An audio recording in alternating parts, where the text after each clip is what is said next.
கும்பராசியை பொறுத்தவரை குழப்பங்கள் தீரக்கூடிய வாரம். மனசில் ஒரு இதமான சூழ்நிலைகள் ஏற்படக்கூடிய நேரம். என்னதான் நடக்கும் நடக்கட்டுமே, இருட்டினில் உலகம் மறையட்டுமே அப்படின்னு ஒரு பாட்டு கூட இருக்குது. உண்மைகள் தன்னால் வெளியே வரக்கூடிய நேரம். அதனால் நீங்கள் ஏதாவது கஷ்டப்பட்டு ஒருத்தவங்க உண்மையை எடுத்து சொல்லணும்னு அவசியம் இல்லை. அவனும் புரிஞ்சிக்கக்கூடிய காலம் வந்துடும்.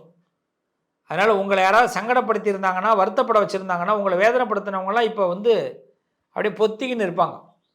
ஸோ கும்பராசிக்கு இது அருமையான நேரம். பிப்ரவரி 22க்குள்ளே பார்த்தீங்கன்னா உங்கள் அருமை பல பேருக்கு புரிய போகுது.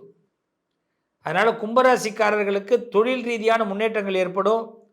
உங்கள்கிட்ட உதவி கேட்பாங்க. உங்களுக்கு ரொம்ப ஆராதனைகள்லாம் பண்ணுவாங்க.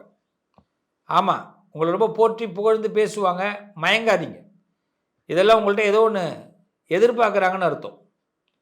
கும்பராசிக்காரர்கள் பொது வாழ்க்கையில் ஈடுபடுவதற்கான நல்ல நேரம். அரசியல் சம்பந்தப்பட்டவர்களுக்கு அற்புதமான நேரம். கும்பராசிக்காரர்களுக்கு இந்த வாரத்தில் பெரிய மனுஷங்களுடைய சந்திப்பு கிடைக்கும். பெரிய மனுஷங்களுடைய ஸ்பீச், ஃபோன் மூலமான நல்ல தகவல்கள் வரும். அதனால் நீங்கள் எதிர்பார்க்குற ஏதாவது ஒரு நல்ல கணிசமான தொகை பணம் எதிர்பார்த்தீங்கன்னா அது வாய்ப்பு உங்களுக்கு கண்டிப்பாக உண்டு. கும்பராசிக்காரர்களே, சீக்கிரட்டை மெயின்டைன் பண்ணுங்கள். இந்த வாரம் முழுமையாக வெற்றி பெறுவதற்கு விநாயகரை வழிபாடு பண்ணுங்கள். சிறப்பாக இருப்பீங்க.